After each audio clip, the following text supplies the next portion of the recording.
Keesokan paginya sambil bersiul-siul, aku memberi makan si Jalu, ayam kesayanganku. Hatiku memang lagi senang, karena semalam tuntas sudah keinginan yang terpendam selama 1 bulan ini. Lagi pula, aku juga senang dengan Bulik Lasmi sudah mendapatkan pekerjaan di toko kelontong Babah Acong pojok jalan. Lalu Yasmin pun juga ikut berusaha mendapatkan pekerjaan dengan pergi ke sana ke sini untuk melamar pekerjaan. Beberapa kali dia mendapatkan panggilan, tetapi masih belum ada yang menerimanya bekerja. Sinta keluar dari rumah menuju kamar mandi, sambil membawa handuk saja. Aku melirik sekilas, lalu membuang muka. Aku tidak mau hari yang indah ini dirusak oleh cewek itu. Betul, sebuah kerikil mengenai si Jalu yang berkauk kesakitan dan lari entah kemana. Cewek itu. Geramku. Suara tawanya yang renyah mengiringi Sinta masuk ke kamar mandi. Beberapa saat kemudian, terdengar suara air menandakan dia sudah mandi.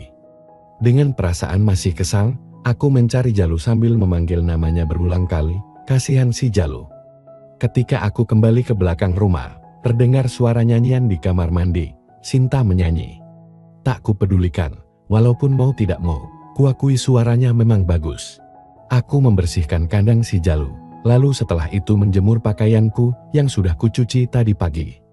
Pintu kamar mandi terbuka, muncullah Sinta. Pertama kali aku tidak memperhatikan apa yang dia katakan, ku teruskan pekerjaanku menjemur baju. Lalu Sinta menghampiri aku dan berbisik dekat di telingaku. Aku bilang, aku tahu apa yang kamu lakukan tadi malam, bisiknya sambil tersenyum misterius, baru sadarlah otakku. Kupalingkan untuk menghadap ke cewek ini. Terjawab sudah pertanyaanku semalam, kenapa tirai pintu kamar Bulik Pin bergerak? Sintalah yang memergoki kami berdua. Setengah gemetar aku bertanya, upo sengko nyartei? Tanyaku saking terkejutnya. English bless, ucap Sinta memonyongkan bibirnya mengejakku. What the hell you talking about? Sahutku keras menahan rasa ingin tahuku. Sinta berbalik berjalan menuju ke rumah sambil bersiul. Segera aku berlari kecil hendak mensulnya, tetapi Sinta malah berlari masuk ke rumah, ku kejar dia. Sesampainya di kamarnya, aku menahan bahunya, aku lupa sesaat kalau ini bakal terjadi lagi. 2 detik kemudian, aku sudah terkapar berada di lantai, terbanting oleh jurus Sewi Otosinya. Lalu, tanpa membuang waktu lagi, Sinta mengunci leher serta lenganku. Aku melawan, tetapi gila. Kunciannya benar-benar membuatku tidak bisa bergerak, apalagi melepaskan diri. Oh kamu ketahuan, nyanyinya dengan nafas memburu, senyumnya seakan mengejakku. Aku diam, bitiwirku bergetar menahan marah dan malu. Tak ada yang bisa kukatakan, hancur sudah. Cewek ini sudah mengetahui segalanya. Bayangan akan kemarahan bapak dan rahasia yang memalukan keluargaku ini sudah tercetak jelas. Demikian Min. Bisiknya perlahan di telingaku, aku mendelik antara percaya dan tidak percaya. Apa, hanya kata itu yang keluar dari suaraku yang gemetar, tidak mempercayai apa yang barusan ku dengar. Sebagai jawaban, dengan tangan kirinya, Sinta memindah yang aku bawa. Aku menolak, tetapi gerakan itu membuat kuncian di lenganku makin sakit, aku meringis kesakitan. Sin udahan bercandanya. Ucapku kehabisan kata-kata. Please. Sinta berbisik lagi. Gue tahu gue memang jahat, ucapnya meneguk ludahnya, matanya meredup. Cewek ini kok jadi semakin cantik saja ya. Dia menundukkan kepalanya. Tapi sekarang gue butuh ini, bisiknya. Tapi lepasin ini dulu, kataku lemah, tanganku mulai kesemutan. Oke gue lepasin, tapi. Ucap Sinta mengedipkan matanya, sesaat dia mengendorkan kunciannya. Aku segera melihat kesempatan, kuputar diriku dan kuangkat punggungku dari lantai, lenganku bebas, aku menggeliat melepaskan diri. Sinta yang terkejut, karena gerakanku yang tiba-tiba tidak menguasai keadaan, dia jatuh terguling di lantai. Aku bangkit berdiri, lalu berusaha keluar dari kamar ini. Aku lupa, kalau yang aku bawa sudah terpindah, sesaat aku kehilangan keseimbangan. Sinta tidak membuang waktu. Dia segera bangkit dan kembali mendorongku, tangannya melakukan gerakan aneh memutar mengunci kedua tanganku. Kini aku terjepit di dinding. Jangan main-main mas, ucapnya. Apa, gak salah dengar nih mas? Dia memanggilku Mas. Sinta tersenyum, merasakan kemenangan sudah berada di tangannya. Aku merasakan sesuatu yang lain ketika kulihat perlahan-lahan ia mulai memberikan perhatian khusus. Matanya menatap mataku langsung, sesaat aku berpikir akan lari keluar. Tetapi, rasa ini sangat berbeda, aku malah menutup mata, dia tersenyum. Tetapi kali ini tidak kulihat senyum sinisnya, benar-benar senyum yang tulus. Gencatan senjata, Del. Ucapnya mengulurkan tangannya dengan jari yang ditekuk, menunjukkan perdamaian. Del, sahutku, kusambut tangannya. Witing tresno jalaran soko kulino, artinya, cinta tumbuh, karena terbiasa bersama. Malam itu, kami makan bersama, aku melirik Yasmin yang sedang menyuap makanannya pelan-pelan, rambutnya dikucir kuda dengan poni kecil tergerai di dahinya. Duh betapa cantiknya dia. Aku terkejut ketika merasakan sebuah kaki, perlahan aku melihat ke arah Bulik Tin, bukan dia. Bulik Tin sedang asik bercakap-cakap dengan Bulik Lasmi. Kupalingkan wajahku ke arah Sinta, wajahnya terlihat manahan senyum. Aku mendelik marah, bisa-bisanya di saat seperti ini, dia bermain dengan bahaya. Belum sempat aku mengucapkan sesuatu, sudut mataku menangkap gerakan kepala Yasmin, dia sedang menatapku. Seperti maling kepergok, aku menunduk malu. Kusuap nasiku dengan tergesa, aku tersedak, terbatuk, Sinta terkikik senang. Yasmin tersenyum sambil menyodorkan segelas air minum kepadaku, ku terima dengan pandangan terima kasih yang tulus. Makan itu jangan tergesa-gesa Tot, suara Bulik Lasmi mengingatkan. Setelah beberapa teguk air membasahi tenggorokanku, baru aku bisa menjawab dengan suara serak. Iya Bulik, maaf, ucapku. Lalu kedua bulikku melanjutkan percakapan yang sempat terputus tadi. Aku melirik Yasmin, dia masih menyuapkan suapan terakhirnya, menaruh sendok lalu minum. Hampir saja aku meloncat, kurasakan telapak kaki. Aku melirik geram ke arah Sinta yang tersenyum mengejek, melihat ke arahku, lalu ke arah Yasmin. Aku menahan agar tidak keluar sumpah serapahku. Aku kepergok si cewek ini ketika sedang mencuri pandang ke arah adiknya. Segera ku selesaikan makanku, lalu berdiri, ku bawa piringku ke tempat cuci piring. Tok, aku ikut, aku juga mau cuci piringku, ucap Sinta bangkit berdiri, sambil menyusulku ke belakang membawa piringnya. Yasmin melongo heran. Kenapa kakaknya hari ini? Nyapo melok-melok. Ngapain ikut-ikut segala? Ucapku ketika kami sudah berada di belakang rumah, ku ambil sabun, dan ku nyalakan keran air untuk mencuci piringku. Hen, gue kan juga mau cuci piring. Lagian gue juga kangen sama ini, sahutnya. Aku meloncat kaget, ketika Sinta langsung mencari asku. Sin awas, nanti ketahuan Bulik. Ucapku setengah panik, aku melongok melihat ke arah pintu yang menuju ruang makan. Biarin, sahutnya. Gila nih cewek benar-benar pintar, mendatangkan keinginan seorang laki-laki. Sinta tersenyum penuh kemenangan. Aku tersadar, ketika terdengar langkah kaki menuju ke arah kami, Yasmin. Aku menarik nafas lega bertepatan dengan Yasmin yang menuju ke arah kami. Hei, ada yang aneh nih, gak biasanya kalian akur malam ini, tegur Yasmin sambil mengedipkan matanya. Kagak, gue masih enak lihat dia, sahut Sinta ketus, dia menyodorkan piring kotornya ke Yasmin. Tucin sekalian punya gue mau ke dalam sebelum muntah, ucap Sinta lagi. Yasmin menerimanya, memandangku sebentar dengan penuh rasa simpati, lalu berbalik ke tempat cucian piring. Mukaku merah menahan malu dan geram, bisa-bisanya cewek itu bicara kayak gitu setelah tadi. Belum sempat aku berpikir lebih lanjut, Sinta menoleh ke arahku, dengan isyarat mulutnya dia berkata tanpa suara. Tok, Yasmin menegurku, aku hampir mati kaget. Ada apa? Ada yang aneh sama aku ya? Dia bertanya, makin aku kehilangan kata-kata. Nggak ada kok Yas, sahutku lalu kami berdua kembali melanjutkan cuci piring dengan terdiam. Setelah piring terakhir sudah aku lap, Yasmin menghadap ke arahku. Aku terdiam 1000 bahasa ketika tangannya meraih tanganku. Sudahlah mas, Mbak Sinta memang sifatnya begitu. Semakin mas totok meladeni dia, semakin senang dia menggoda mas. Suaranya meluncur keluar, dia tersenyum lalu melepaskan tangannya. Oke, saya masuk ke dalam dulu. Masih banyak surat yang belum dibuat, ucapnya. Sesaat wajahnya menampakkan keputusasaan. Aku terdiam 1000 bahasa, sampai Yasmin lenyap dari pandanganku. Botol, aku memaki diriku sendiri. Sampai lewat tengah malam, di tempat tidur aku berbaring dengan mata terbuka, merenungi kejadian hari ini.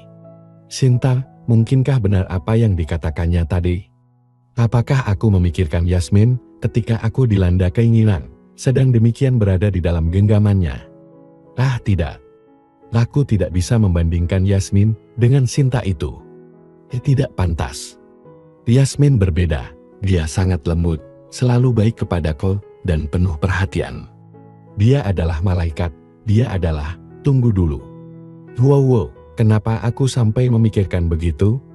Kenapa aku tidak mampu berkata-kata ketika berhadapan dengannya? Inikah cinta? Jatuh cintakah aku padanya? Mana mungkin? Dia adalah sepupuku, anak dari Bulik Lasmi. Lagi pula, aku tidak pantas bersanding dengannya. Dia bagaikan bidadari, sedang aku adalah manusia biasa. Perbedaan bagaikan bumi dan langit. Aku bagikan pungguk merindukan bulan. Semakin lama aku memikirkannya, semakin hatiku berkecamuk.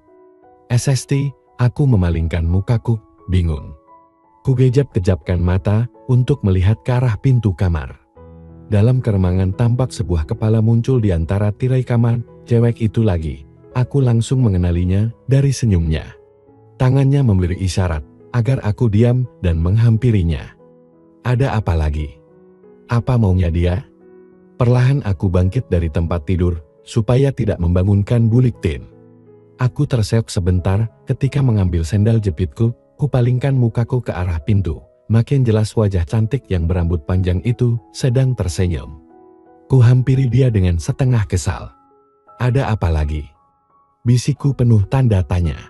Tanpa berkata apapun, Sinta meraih tanganku untuk mengikutinya. Hai tunggu, kita mau kemana? Tanyaku. Sinta mendelik tajam di keremangan.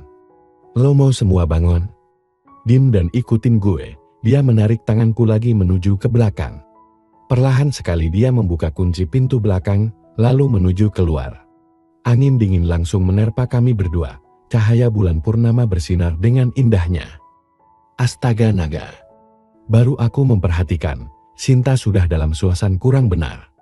Sesampainya dekat gudang sebelah kamar mandi, Sinta membalikkan dirinya. Sejenak aku terbuai wajahnya yang cantik diterangi sinar rembulan. Ada apa kita kesini? Apa sih maumu? Tanyaku berbisik. Sinta tak menjawab. Perlahan dia mulai mencililik kukuku. Hai kamu, protesku, tapi aku tak bisa mengeluarkan kata-kata lagi. Tapi Sin, kamu adalah sepupuku, kita tidak bisa demikian. Lagi pula, ucapku. Apa bedanya? Elo juga melakukan sama Bulik Tin kan? Sahutnya. Aku terdiam, apa yang dikatakannya benar juga. Ada apa? Lo mikirin adik gue lagi? Apa sih kelebihan dia, sampai lo tergila? Tanyanya. Stop, geramku. Jangan terusin, jangan kamu bicara begitu tentang Yasmin, atau apaan? Apa bedanya dia sama gue? Kita kembar, apa lo buta? Serunya gusar. Beda, jelas beda. Kamu bukan dia. Walaupun kembar kamu demikian, tapi Sin aku tidak bisa bagaimana jika ada yang memergoki kita di sini? Aku tak sanggup meneruskan kata-kataku. Sejenak aku ragu-ragu, tapi sudah terlanjur. Akhirnya malam itu, terjadilah sesuatu yang begitu indah. Keesokan paginya, kami berdua berada di halaman belakang, aku dan Yasmin. Dia mempraktekkan beberapa jurus-jurus judonya, sekaligus berlatih denganku. Kedua bulikku berangkat bekerja, Sinta keluar entah kemana. Jadi tinggallah aku berdua dengan Yasmin di rumah. Beberapa matras usang kupasang di dekat gudang, supaya tubuhku tidak remuk oleh bantingannya. Demi Yasmin, aku pun rela jadi teman berlatihnya, atau lebih tepat sansak hidupnya. Aku makin kagum kepadanya. Dia bangkit berdiri. Aku mau mandi dulu ya, makasih ya Mas Totok mau menemani Yasmin latihan, katanya, lalu berjalan masuk menuju rumah. Apapun demi kamu Yas, gumamku setelah Yasmin masuk ke rumah. Entah apa yang kurasakan ini, berdekatan dengan Yasmin membuatku nyaman, dan merasa bahagia. Bahkan rasanya aku ingin setiap saat bersamanya selalu. Jatuh cintakah aku? Tapi dia adalah sepupuku. Apa bedanya? Semalam kami pun berbagi dengan Sinta, sepupumu. Ada suatu suara di dalam hatiku berkata, aku pun merasa bersalah terhadap Yasmin, seakan aku berkhianat darinya. Aku menghela nafas panjang lalu bangkit berdiri, mulai membenahi matras-matras yang barusan kita pakai berlatih tadi. Setelah itu, barulah aku membersihkan kandang si Jalu. Demikian pula keesokan paginya, seperti jadi kegiatan rutin saja, aku dengan suka rela menjadi partner berlatihnya. Sedikit demi sedikit, aku mulai mempelajari teknik-teknik dasar. Yasmin dengan senang hati menunjukkan beberapa teknik counter dan pitingan di tanah. Plok, plok, plok. Tiba-tiba terdengar suara tepukan tangan. Berdua kami menoleh ke arah suara tadi. Bagus, bagus, sebentar lagi gue bakal ada lawannya, ucap Sinta tertawa. Sin, kenapa sih kalau kamu gak menggodanya bareng sebentar? Seru Yasmin. Kenapa kok elo yang jadi marah? Sahut Sinta gusar. Lagian ngapain teknik-teknik judo sama dia? Lanjut Sinta. Sin, kenapa sih kamu gak bisa diam sebentar? Kenapa selalu cari gara-gara denganku? Ucapku akhirnya aku angkat suara. Gue kagak cari gara-gara, gue cari kesenangan saja, sahutnya dia bersiul. Lagi pula, masih perlu 100 tahun lagi lo bisa belajar judo, sambungnya sambil memberikan isyarat menunjukkan jari telunjuk pada kepalanya. Sialan, emang cuma kamu aja yang pintar. Ingat di atas langit masih ada langit, ucapku sambil aku berdiri dengan gusar menghampirinya. Sudah mas, tolong beresin aja matrasnya. Aku juga sudah gak ada niat lagi ngelanjutin latihan, ucap Yasmin memandangku, lalu menarik tangan Sinta masuk ke dalam rumah. Gak usah Yas, aku mau di sini aja, kagak gue apa-apain kok, ucap Sinta. Aku membuka mulut hendak menanggapinya. Mas, ucap Yasmin memandangku memohonku untuk mengalah. Aku terdiam, Sinta tersenyum senang. Malam itu, untuk menghindari Sinta, aku mengajak Yasmin berjalan-jalan keluar, menikmati indahnya bulan purnama. Kami berjalan melewati persawahan yang ramai dengan suara binatang malam. Sesaat kami berjalan bergandengan dengan diam, sibuk dengan pikiran masing-masing. Mas, maaf, selama ini Yasmin lihat, Mas Toto kok belum punya pacar, kenapa? Tanya Yasmin tiba-tiba. Sesaat aku gelagapan, pacaran. Aku belum pernah berpikir sejauh itu. Lagi pula belum pernah ada gadis yang singgah di hatiku, kecuali sekarang. Belum, ya mana ada yang mau sama laki-laki jelek kayak aku gini Yas, jawabku kecut. Yasmi tertawa gele. Kok ketawa? Tanyaku. Abis lucu sih mas cewek bodoh, kalau gak mau sama Mas Toto. Mas tuh baik, gagal, ganteng, juga. Sudah, jangan bikin aku besar kepala, potongku, wajahku memerah malu. Yasmin terdiam sejenak, lalu melanjutkan. Mas suka sama Yasmin gak? Bisiknya lagi. Pertanyaannya bagikan geledek di kupingku, sejenak aku terdiam membisu. Ya, aku suka sama kamu. Kamu selalu baik sama aku, kamu. Hanya suka. Potongnya. Mati aku, skatmat, tidak tahu apa yang harus kukatakan. Opo iki jenenge tresno jalaran soko kulino? Apa ini yang dinamakan cinta? Karena terbiasa bersama. Yasmin menghembuskan nafas panjang. Nanti mas kecewa kalau mas cinta sama Yasmin, lanjutnya. Tidak, sahutku cepat. Sesaat aku tersadar apa yang kukatakan itu, sama saja mengakui kalau aku cinta dia. Oh Tuhan, Yasmin memandangku lurus tepat ke mataku. Bagiku, seakan-akan ada ribuan jarum menusuk jantungku. Dia tersenyum. Terima kasih mas. Mas sudah jujur sama Yasmin, ucapnya. Malam semakin larut, hanya cahaya rembulan dan musik dari binatang malam di sekitar kami. Aku bersiul-siul menuju halaman belakang, pagi ini sungguh indah. Aku tersenyum mengingat kejadian semalam. Yasmin, oh Yasmin, aku bersenandung dalam hati. Mas, cintailah Mbak Sinta seperti Mas Totok mencintaiku. Tiba-tiba suatu suara memotong perkataanku, Yasmin. Wadun. Iso perangki. Kami berdua menengok ke arah suara, tampak Yasmin berjalan ke arah kami dengan berurai air mata. Yas, suaraku tercekat. Sinta melepas peyukanku, memandang adiknya dengan pandangan tidak percaya. Esestin, sudah, gak usah bicara lagi, Yasmin gak marah. Ucap Yasmin memeluk kami berdua. Wajahnya tersenyum di balik air matanya yang mengalir. Aku tidak tahu harus berbicara apa, tenggorokanku terasa kering, mukaku terasa panas. Perasaan apakah ini? Dia memandangku dan Sinta bergantian. Matanya yang sebening telaga, tampak basah oleh air mata, tetapi wajahnya tak menampakkan sedikit pun kekecewaan atau kemarahan. Sungguh aku tak mengerti.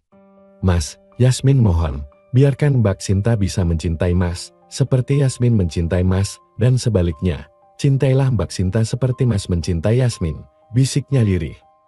Tapi Yas, aku tidak bisa pindah dari hatimu, kata-kataku terdengar serak. Hai, siapa bilang begitu? Mas memiliki kami berdua, katanya sambil tersenyum. Aku hampir tidak percaya apa yang barusan ku dengar. Apa Yas? Tanyaku. Iya, Mas Totok boleh memiliki kami berdua, mencintai kami berdua. Artinya Yasmin dan Mbak Sinta mau berbagi dengan Mas, bukan begitu Mbak? Tanya Yasmin pada Sinta. Dengar gak lo Say? Kita sekarang menjadi sepasang, bingung gimana nyebutnya. Intinya gue dan Yasmin jadi pacar elo. Ucap Sinta. Sungguh tak pernah kubayangkan kejadian seperti ini, di mana aku kini berada di tengah-tengah saudara kembar yang rela berbagi denganku. Laki-laki mana yang lebih beruntung dari aku? Setelah kejadian itu, kami bertiga beristirahat karena kelelahan. Ya, saat itu, kami melakukannya sampai benar-benar merasa lega, dan itulah pertama kalinya bagiku bisa dengan langsung dua sekaligus, dan beruntungnya aku mereka kembar pula. Dan begitulah kisah kasihku di rumah bulikku sampai sekarang. Kegiatan yang sembunyi-sembunyi terus berjalan dengan lancar. Hanya Sinta dan Yasmin yang tahu akan hubunganku dengan Bulik Tin, tapi sebaliknya, Bulik Tin belum mengetahui kejanggalan antara aku dengan si kembar. Ya dan tentunya Bulik Lasmi masih belum tahu apa-apa yang terjadi di rumah ini. Kalau dia tahu, pasti benar-benar semua. Sekian dulu ceritaku ini, semoga teman-teman terhibur ya. Terima kasih.